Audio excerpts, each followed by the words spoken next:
अस्सलाम वालेकुम। आज का हमारा टॉपिक है रैशनल इक्वेशंस। ठीक है, हम चैप्टर नंबर 5.5 का एक्सरसाइज शुरू करेंगे 5.3।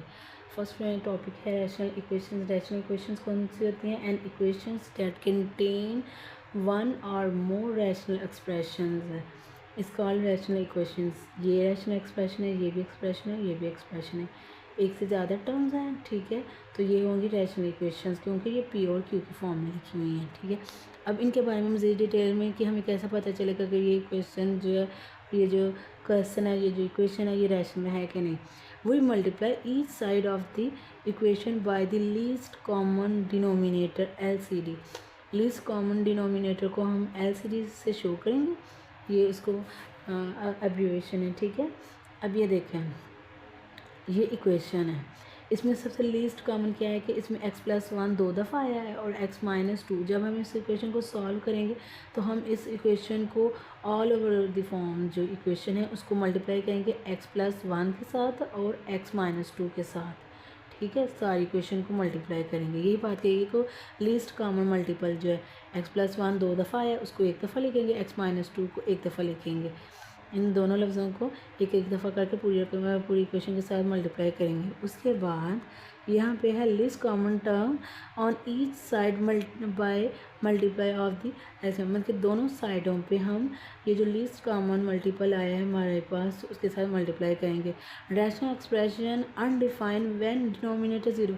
जब हमारे पास ये जो डिनोमिनेटर होते हैं अगर ज़ीरो आ जाए, जैसे कि यहाँ पे हम -1 + 1 पुट करें, अगर -1 इस इक्वेशन में पुट करें तो ये भी ज़ीरो हो जाएगा टर्म, ये भी ज़ीरो हो जाएगी, तो ये वाला जो एक्सप्रेशन है ये अनडिफाइन होगा। ठीक है, जिसका डिनोमिनेटर ज़ीरो आ जाए वो जो एक्सप्रेशन होता है वो अनडिफाइन हो जाता है। आगे नीचे है व्हेन सॉल्विंग रैशनल इक्वेशंस। जब हम रैशनल इक्वेशंस को सॉल्व करते हैं वो check that for the solution denominator should be non zero. मतलब कि ये हमने एक क्वेश्चन है इसको हल किया है, सॉल्व किया है, तो बाद में हमारा जो आंसर आता है हम उसको चेक करते हैं कि ये वाकई ही वो जो आंसर इस क्वेश्चन का है। तो अगर वो कब होगा? जब हमारा सोल्यूशन नॉन ज़ीरो, हमारा जो आंसर है अगर वो नॉन ज़ीरो आएगा तो फिर वो इस इक्वेशन का सोल्यूशन होगा। अब हम आगे चलते हैं।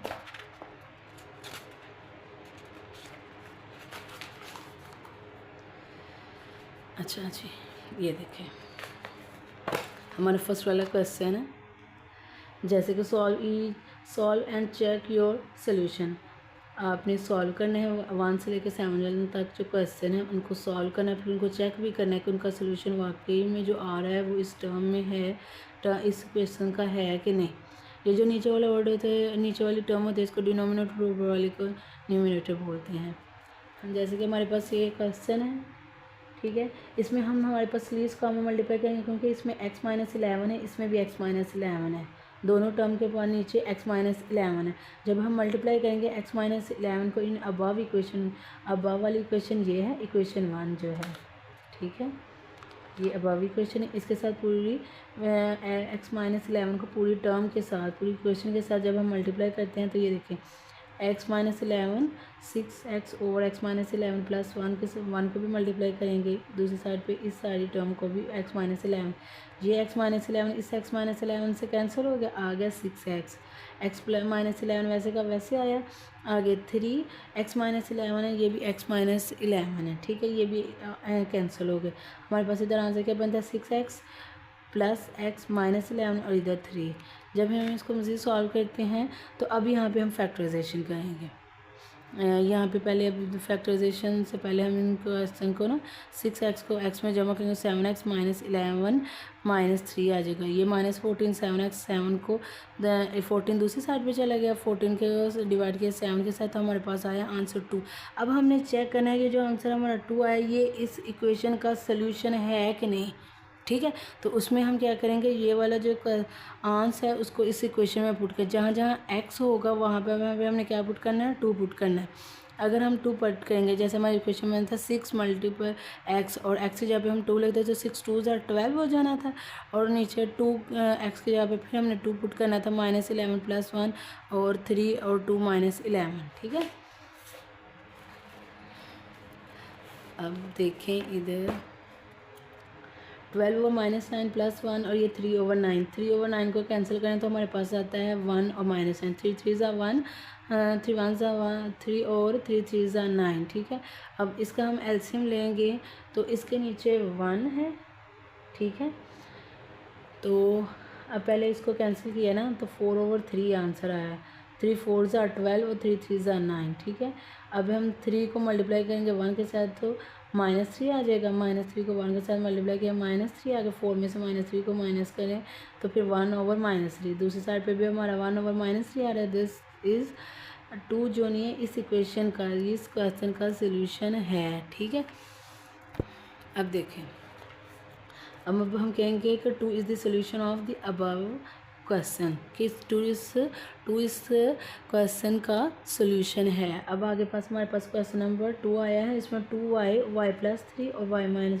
अब देखें इधर इस वाले क्वेश्चन में हमारे पास जो डिनोमिनेटर के नीचे वाली वैल्यू थी वो सेम थी। ठीक है, इसमें हमारे पास क्या है, वो वैल्यूज़ डिफरेंट आई हैं। अब हम क्या करेंगे, हम करेंगे इसको मल्टीप्लाई करेंगे y+3 को y-7 को विद अबव इक्वेशन। दोनों ही डिनोमिनेटर के नीचे दोनों जो वैल्यूज़ हैं उनको अबव इक्वेशन के साथ दोनों साइडों में मल्टीप्लाई करेंगे। ठीक है, अब देखें जी, y इसको मल्टीप्लाई करेंगे तो ये वाली क्वेश्चन से पहले टर्म से पहले 2y को 2y/y+3 को मल्टीप्लाई किया इस टर्म के साथ। ये जो हमारा एक्सप्रेशन था y+3 और y-2 7 के साथ मल्टीप्लाई, इधर दूसरी साइड पे भी हमने मल्टीप्लाई किया। ठीक है, अब क्या होगा, ये वाली जो चीज़ है ये इससे कैंसिल हो जाएगी। आ जाएगा हमारे पास y-7 और 2y आ जाएगा। दूसरी साइड पे हमारा क्या आएगा, y-7 इससे कैंसिल हो जाएगा और आ जाएगा y+3 और -4। अब हम इनको मल्टीप्लाई करेंगे। ठीक है, जब हम मल्टीप्लाई करते हैं तो फिर y को 2 के साथ मल्टीप्लाई 2y² आ जाएगा, -7 को y के साथ -14y। इधर मल्टीप्लाई करेंगे तो -4y और -12 आ जाएगा। अब ये दूसरी साइड पे जाएगा, ये -4 इधर जाएगा, +4 हो जाएगा, -12 इधर जाएगा तो +12 हो जाएगा। ठीक है, अब यहाँ पे 2y² इन दोनों को -14 में से 4 माइनस कर दें तो -10y आता है। ठीक है, अब हम आगे चलते हैं। अच्छा जी, अब ये देखें, अब आगे 2y² -10y+12। अब हम इसमें से पहले 2 को कॉमन निकाल लेते हैं, क्योंकि 2 दोनों साइड दो पूरी रकम के साथ में से पूरी इक्वेशन में से कॉमन निकल सकता है। जैसे इसमें से हम 2 कॉमन निकालें तो कॉमन लेते हैं तो फिर क्या हो जाएगा, y² -5, 2 5 ज़ा 10, 2 5 ज़ा 10 और 2 6 ज़ा 12। ठीक है, अब ये 2 इधर मल्टीप्लाई दूसरी साइड पे जाएगा, डिवाइड हो जाएगा, हमारे पास ये इक्वेशन पर आ जाएगी। ये इक्वेशन लेके अब हम इसकी करेंगे फैक्टराइजेशन। फैक्टराइजेशन में हम क्या करते हैं कि 2 वर्ड्स को, जैसे कि इधर 1 है, ठीक है, 1 को मल्टीप्लाई करेंगे 6, 1 6 ज़ा 6 और हम इन दोनों में से कोई लफ्ज़ों को अगर जमा या माइनस करते हैं तो फिर हमारे पास आंसर आना चाहिए ये दरमियान वाला -5 आए। ठीक है, अब हम अगर लें 3 2 ज़ा 6, हमारे पास साइड वाला आंसर आ जाता है 3 2 ज़ा 6 और जमा करने माइनस माइनस प्लस हो जाएगा और ये 3 और 2 5 हो जाएगा। हमारा दरमियान वाला वर्ड भी आ जाता है, 5y आ जाता है और मल्टीप्लिकेशन करने से 6 आ जाता है। अब यहाँ से हम कॉमन निकालते हैं, y कॉमन ले लिया तो यहाँ पे बच गया y-3 और यहाँ से -2 को कॉमन निकालते हैं तो यहाँ पे बच गया y-3। अब हमारे पास ये 2 है, y-1 और y-3 और y-3, इसको एक दफ़ा लिखा, बाद में y-2 लिखा। अब इनको इक्वल 0 पुट करके हमारे पास ये वाली वैल्यू आई, y की वैल्यू आ गई 3 और दूसरी साइड पे y की वैल्यू आ गई 2।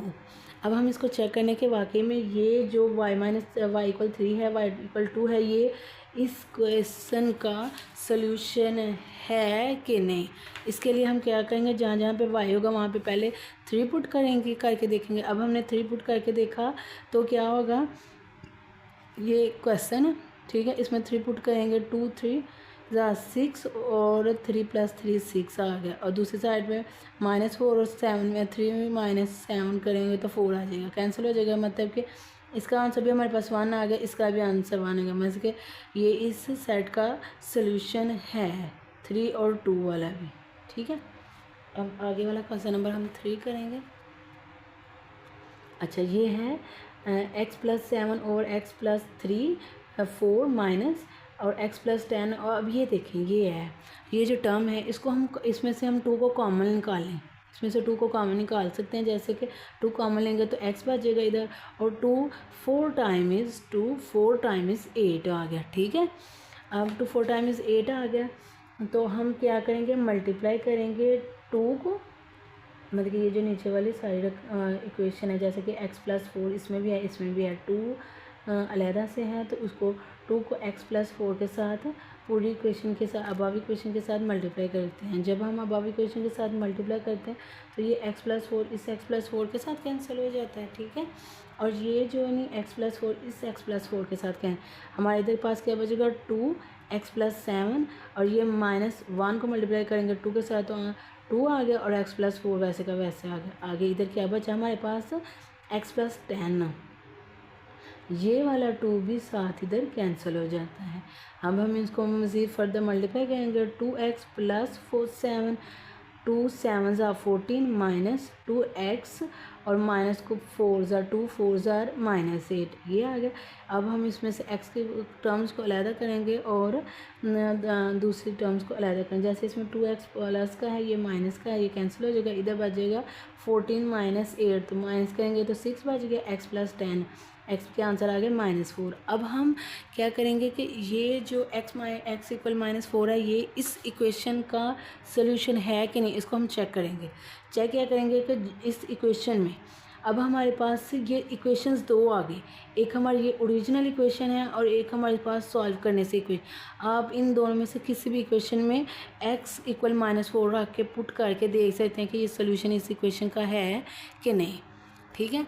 अब हमने देखना है, तो अब हम ये जो अबव इक्वेशन है, ये वाली इक्वेशन 1 जो है उसमें पुट करेंगे -4 प्लस 7, ठीक है। x की जगह पे -4 लिखा, +7 -4 + 4।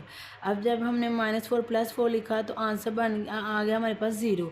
इधर 2 4 ज़ार 8, -8 और +8। हमने कहा था कि हमारा जो डिनोमिनेटर है, डिनोमिनेटर के नीचे वाली जो वैल्यू है 0, ये जो वैल्यू है ये कभी भी 0 नहीं होनी चाहिए। जब मैं पीछे आपको बता के आई हूँ कि ये वाले क्वेश्चन में कि हमारा रैशनल एक्सप्रेशन अनडिफाइन होगा व्हेन डिनोमिनेटर इज़ 0। जब हमारा वो जो सोल्यूशन है वो अनडिफाइन होगा जब हमारा डिनोमिनेटर, अब हमारा डिनोमिनेटर क्या आ गया 0, इस साइड से भी इस साइड से भी। हम फिर कहेंगे x इक्वल -4, ये जो -4 हमारा आंसर आया है is not the solution of the above equation, ये अबव इक्वेशन का सोल्यूशन नहीं है, ये वाली अबव इक्वेशन का सोल्यूशन नहीं है। अब हम आगे चलते हैं। अब ये देखिए, अच्छा जी, अब हम क्वेश्चन नंबर 4 शुरू करेंगे, स्टार्ट करेंगे। अब देखिए, अब हमें पता है कि y² -1 है। 1 का जितनी जो पावर है वो हम जितनी मर्ज़ी ले सकते हैं, हो से जो भी लेंगे वो आंसर दोबारा 1 ही देगा। हमने पढ़ा हुआ है a² - b², ये इक्वल होता है a + b के और a - b के, ठीक है। ये टर्म है y का स्क्वायर -1, ये हमारे पास एक फार्मूला है, ठीक है। उसमें हम देखें जब हमारे पास दोनों टर्म्स का स्क्वायर हो और दरमियान में माइनस हो तो हम उस टर्म को, मतलब उस जो टर्म है उसको एक दफ़ा प्लस में लिखते हैं, एक दफ़ा माइनस में लिखते हैं। ये 3y ओवर y + 1 वैसे का वैसे आ जाएगा 12, और नीचे ये जो देखें y के ऊपर भी स्क्वायर है, 1 का भी स्क्वायर है, ठीक है। अब दोनों टर्म्स का स्क्वायर है, दरमियान में माइनस है, तो मतलब कि इसको पूरी ये जो टर्म है इसको एक दफ़ा हम प्लस में लिखेंगे, एक दफ़ा माइनस में लिखेंगे, प्लस y + 4 और y + 1 आ गया, जैसे का जैसे। अब हमारे पास देखें y + 1 इधर भी है, y + 1 इधर भी है, y + 1 इधर भी है। अब हम y + 1 को एक दफ़ा, बाकी हमारे पास एक है y - 1, इसको हम मल्टीप्लाई करेंगे, y + 1 को भी और y - 1 को भी मल्टीप्लाई करेंगे विद अबव इक्वेशन 1। इस इक्वेशन 1 के साथ सारी टर्म के साथ इसको मल्टीप्लाई करें। जब हम मल्टीप्लाई करते हैं तो y + 1 y - 1 और ये सारी वैल्यू आ गई, फिर 12, फिर ये सारी वैल्यू लिखी, फिर y + 1 और y - 1 लिखा, फिर ये टर्म लिखी और साथ ये हमने लिखा। ऐसे किया तो हम y + 1 इधर भी है, y + ये कैंसिल हो जाएगा, हमारे पास क्या बचेगा y - 1 और 3y, ठीक है। इक्वल आ गया 12, ये क्योंकि ये सारी वैल्यू इधर जाती है, ठीक है। अब हमारा इधर आंसर बच गया 12 प्लस ये इधर y+1 है तो y+1, इधर हमारे पास y+4 बचा और साथ y+1 था, ठीक है। अब हम इसको 3y को मल्टीप्लाई करेंगे y के साथ तो 3y स्क्वायर आ गया, और 3y को -1 के साथ मल्टीप्लाई करेंगे तो -3y आ गया, ठीक है। दूसरी साइड पे जाएंगे 12 लिखेंगे, y को y के साथ, पहले इस वर्ड को इसके साथ मल्टीप्लाई करना है, फिर इसको नेक्स्ट टर्म के साथ, फिर इसको इसके साथ, और फिर इसको इस टर्म के साथ, ठीक है। अच्छा जी, अब देखिए अगर हम y को y के साथ मल्टीप्लाई करें तो y स्क्वायर आ जाएगा, फिर y को ही मल्टीप्लाई करेंगे -1 के साथ तो -y, फिर 4 को y के साथ मल्टीप्लाई करेंगे 4y, और 4 को -1 के साथ मल्टीप्लाई करेंगे तो -4 आ जाएगा, ठीक है। अब यहाँ पे बच गया हमारे पास 12 में से -4 करें तो 8 आंसर आ गया y स्क्वायर, और ये -y है प्लस 4y है तो ये इसका आंसर 3y आ गया। दूसरी साइड पे अब हम ये सारी क्वेश्चन वैल्यूज़ को दूसरी साइड पे ले जाएंगे। 3y में से माइनस किया y स्क्वायर तो आगे 2y, आगे से ये जो 3y है ये दूसरी साइड पे जाएगा -3y आ जाएगा -8, ये माइनस माइनस प्लस हो जाएगा -6y आ जाएगा 8 और 2y। अब इसमें से 2 कॉमन लिया जा सकता है क्योंकि 2 1s are 2, 2 3s are 6 और 2 4s are 8, ठीक है। अब हमारे पास आ गया है अंश y का स्क्वायर -3y -4, और ये 2 मल्टीप्लाई दूसरी साइड पे जाएगा डिवाइड होगा तो आंसर 0 हो जाएगा। वैसे भी क्योंकि दूसरी साइड पे 0 है तो कोई भी चीज़ 0 पर डिवाइड करें तो आंसर फिर 0 ही आता है।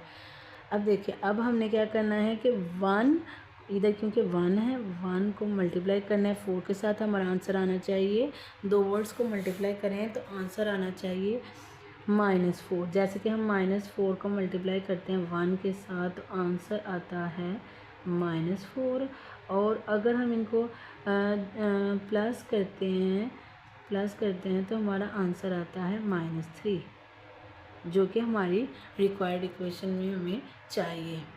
अब देखिए यहाँ पे -3 है, माइनस करने से इसका आंसर हमारे पास आ गया है -3, और मल्टीप्लाई करने से -4 आ गया है। अब यहाँ पे y स्क्वायर है, y स्क्वायर में से y कॉमन लिया, आंसर बच गया, इधर y बच गया y -4 प्लस यहाँ से हम 1 लेंगे कॉमन और y -4। अब ये देखें दरमियान वाले, जब हमारे ये दरमियान वाले ये चीज़ें कॉमन आ जाए तो मतलब हमारा जो फैक्टराइजेशन है बिल्कुल ठीक हुई है, ठीक है। अब देखिए अब हमारे पास आ गया y -4 और y+1। अब हमने इसको 0 के इक्वल का आंसर इसका बन गया 4 और इसका आ गया -1। अब हमने चेक करना है कि y = 4 ये वाली जो इक्वेशन है इसका सोल्यूशन है कि नहीं। अब हम इसके लिए देखेंगे जहाँ पे y होगा वहाँ पे हम 4 पुट करेंगे। 4 पुट किया, ये बन गया 3 4 12/5, ये बन गया 12, 4 और 1 5, और 4 में से 1 निकाल दें तो 3, 4 और 4 8, और 4 और 1 5, 5 3 से 15, 8 और 5, ठीक है। अब देखिए आगे 12 और 5 वैसे का चलता आ रहा है, इधर से 12 और 15। अब हम इसको 3 के टेबल से 3 4s और 3 5s, ठीक है। अब हम इसका एलसीएम लेते हैं तो नीचे वाले दोनों वैल्यू सेम है, 1 लिखेंगे और 4 में से 4 और 8 को जमा करेंगे 12 है। ये वैल्यू सेम है, मतलब कि y = -1 इस इक्वेशन का इस क्वेश्चन का सोल्यूशन है। दूसरी साइड पे देखेंगे ये जो y की दूसरी वैल्यू क्या है -1। जब हम -1 पुट करते हैं तो हमारा डिनोमिनेटर 0 हो जाता है, तो हम कहेंगे कि y -1 इस क्वेश्चन का सोल्यूशन नहीं है, जस्ट y = 4 इस क्वेश्चन का सोल्यूशन है, ठीक है। अब हमारा नेक्स्ट वाला क्वेश्चन है,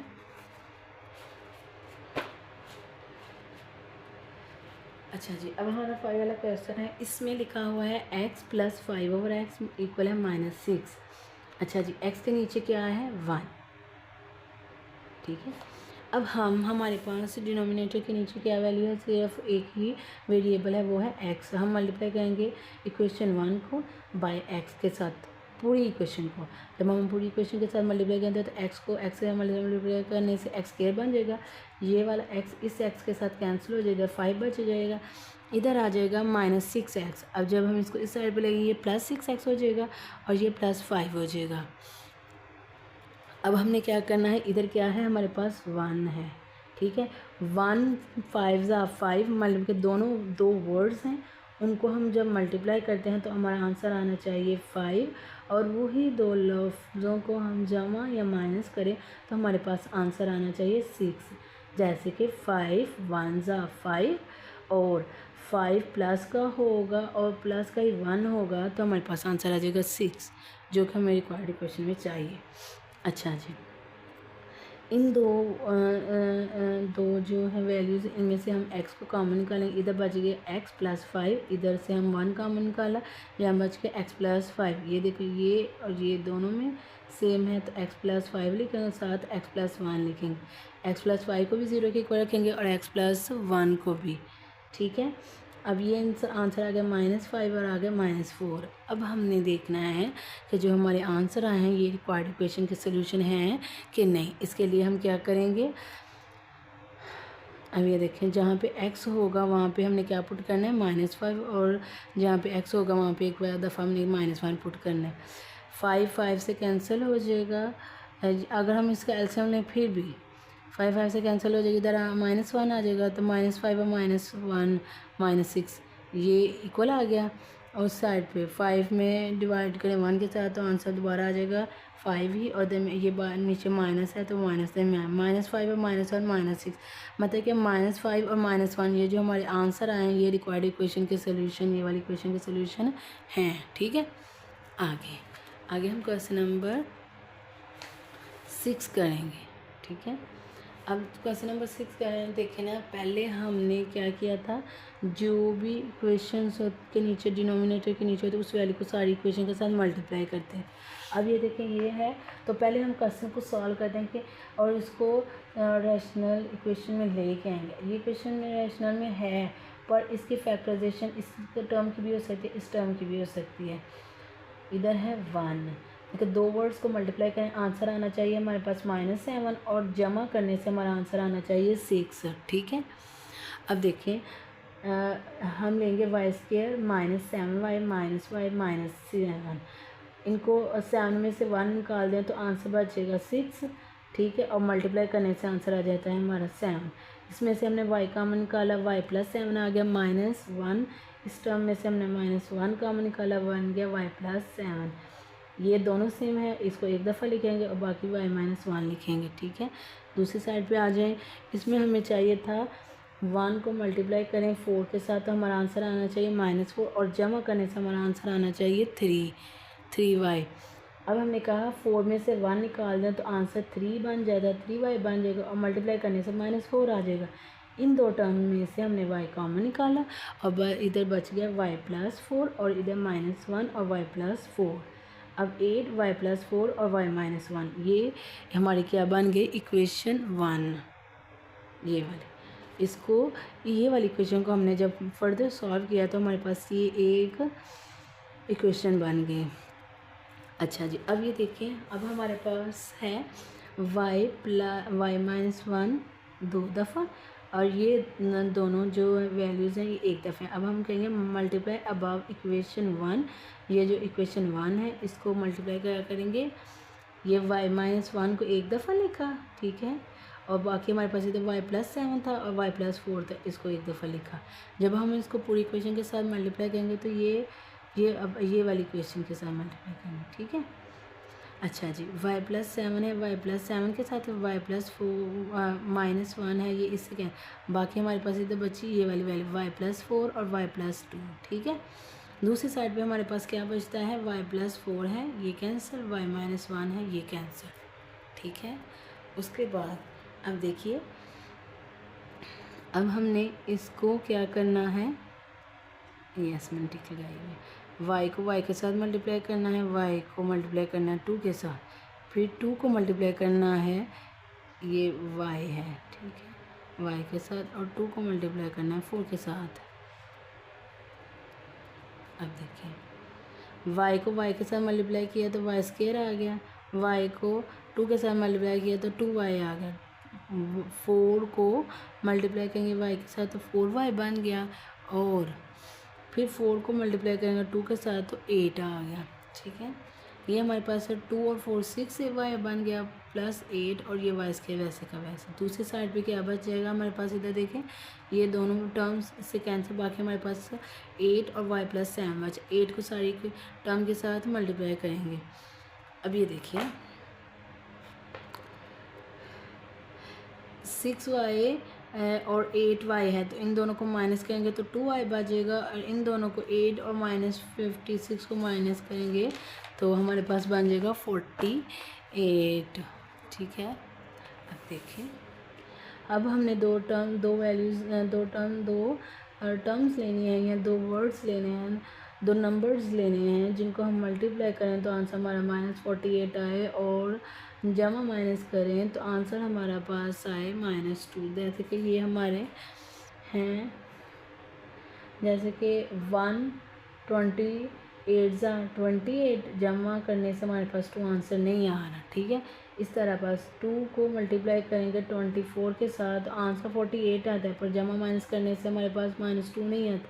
इसी तरह 3 को 16 के साथ मल्टीप्लाई करें आंसर 28 आ जाएगा, बट ये नहीं आएगा -2। ठीक है, अब अगर हम लें 6 और 8 को, ठीक है, 6 8 48 और 8 में से 6 माइनस करें तो आंसर हमारा -2 आ जाता है। ठीक है, ये लिखा -8y और 6y। ठीक है, इनको माइनस किया तो आंसर -2y आ गया, -8 वैसे का वैसे, y को कॉमन लिया इन दो टर्म में से। ठीक है, आगे y -8 और इधर से +6 कॉमन लिया तो बच गया y -8, ये टर्म सेम। ठीक है, y -8 लिखेंगे, y -6 लिखेंगे, y +6 लिखेंगे। ठीक है, अच्छा जी, इधर 6 है। ठीक है, अच्छा, अब इनको 0 के इक्वल पुट किया, इधर आंसर आ गया 8 और इधर आंसर आ गया -6। अब हमने चेक करना है कि y = 8 इस ये जो हमारा क्वेश्चन है इसका सोल्यूशन है कि नहीं। ये क्वेश्चन हमने लिखा हुआ है, इसमें हमने जब वैल्यूज़ पुट की तो इधर 64 48 -7 इनको प्लस माइनस किया तो आंसर बन गया हमारे पास 105 और 10। दूसरी साइड पे हमने जब इस साइड को मज़ीद सॉल्व किया, 8 8 64 और 3 8 24 -4, जब इसको सॉल्व किया तो बन गया 8/84। जब हम इसको मर्द डिवाइड करते हैं, कैलकुलेटर से डिवाइड करें तो हमारे पास मज़ीद आता है 2/21 और इसका आंसर आता है 2/21। मतलब कि हमारी लेफ़्ट और राइट साइड दोनों इक्वल है, मतलब कि ये हमारी जो 8 है ये इस क्वेश्चन की सोल्यूशन है। अब ये नीचे से देखें, नीचे वाले वैल्यू में फिर जो ये क्वेश्चन है इसमें -6 पुट करके देखा तो 6 6 36 6 6 फिर 36 और -7। जब हम इसको फर्दर सॉल्व करते हैं इधर तो हमें पता चलता है हमारा आंसर आता है -4 और -7। इधर 36 में से 36 18 और 4 को आपस में माइनस करें तो आंसर आता है 14। अब हमने इसको 4 के टेबल से 2 के टेबल से करेंगे। 2 4 8 और 2 7 14 और इधर 4 माइनस माइनस से कैंसिल हो गया, 4/7 आ गया 4। सो -6 और -8 ये जो इक्वेशन है, ये जो हमारी ओरिजिनल क्वेश्चन की इक्वेशन थी उसका सोल्यूशन है -8 और -6। ठीक है, अब देखें, अब हमारे पास क्वेश्चन नंबर 7 है। इसमें देखें हमारे पास ये y + 1 है और इसकी फैक्टराइजेशन हम कर सकते हैं। ठीक है, और बाकी सारी टर्म वैसे की वैसी लिखी जाएगी। देखिए y का स्क्वायर और इन दोनों को 3y + y को जमा करने से आंसर हमारा 4y आ जाएगा और मल्टीप्लाई करने से हमारा आंसर 3 आ जाएगा। अब इन दोनों टर्म में से हमने y कॉमन निकाला, बाकी बचा y + 3 और +1 और इसका बाकी बचा y + 3। ये दोनों टर्म्स को हम लिखेंगे y + 3 और y + 1। ठीक है, अब आगे से बाकी ये वैल्यूज़ ऊपर से वैसे ही नीचे आते हैं। अब हम करेंगे मल्टीप्लाई। देखिए y + 3 इसमें भी है, इसमें भी है, y + 1 इसमें भी है, इसमें भी है। अब हम मल्टीप्लाई करेंगे ये जो अबव इक्वेशन है उसको y + 3 के साथ और y + 1 के साथ। जब हमने मल्टीप्लाई किया अब इक्वेशन को इस वैल्यू के साथ, तो ये y+1 इस y+1 के साथ कैंसिल हो गया, ठीक है। y+3 और y+1 इस वाली वैल्यू के साथ कैंसिल हो गया, y+3 इस वैल्यू से कैंसिल हो गया। अच्छा जी, अब देखिए, अब हमारे पास बचा y+3 और 5, और इधर बचा 3y+5 और इधर y+1 और 2। इसको मल्टीप्लाई किया तो 2y+2 आ गया। इधर हमने मल्टीप्लाई 5 के साथ किया तो 5y+15 आ गया। अब हमने y वाली वैल्यूज़ को एक साइड पे ले जाएंगे और y के अलावा जो वैल्यूज़ हैं उनको एक साइड पे ले जाएंगे। तो ये हमारे पास आंसर बच गया 6y+18। 18 दूसरी साइड पे जाएगा, -18 बन जाएगा, और 6 के साथ डिवाइड करेंगे तो -3 आंसर। अब हम चेक करते हैं कि वो वाकई में इस क्वेश्चन का सोल्यूशन है कि नहीं, -3। अच्छा जी, अब इसको चेक करने के लिए हम y की जगह पे -3 पुट करेंगे। अच्छा जी, अब देखिए, अब हमने y-3 को इस वैल्यू के साथ इस इक्वेशन में पुट किया, तो जब हमने -3 पुट किया तो y की जगह पे -3 + 1, तो आंसर आ गया -2 और 5/-2 दूसरी साइड पे आया। यहाँ पे 3 को 3 के -3 के साथ मल्टीप्लाई किया तो -9 + 5 और 9 और -12 और +3। जब हम 2/y+3 की जगह पे हमने y की जगह पे -3 वैल्यू पुट की तो आंसर बन गया 0। हमने कहा था हमारा डिनोमिनेटर कभी भी 0 नहीं होना चाहिए। अगर 0 आता है तो वो वाला जो वैल्यू है वो ये जो क्वेश्चन है उसका सोल्यूशन नहीं होती। इस हम कह सकते हैं कि -3 is not the solution of this question. So आज के लिए इतने ही काफ़ी क्वेश्चन 7 तक, जिसमें हमने रैशनल इक्वेशंस के बारे में पढ़ा। रैशनल इक्वेशन में जब अब फैक्टराइजेशन आए तो हम फैक्टराइजेशन को सॉल्व करते हैं और फर्दर क्वेश्चन को सॉल्व करते हैं। आज के लिए इतना ही काफ़ी। अपना ख्याल रखिएगा। अल्लाह हाफिज़।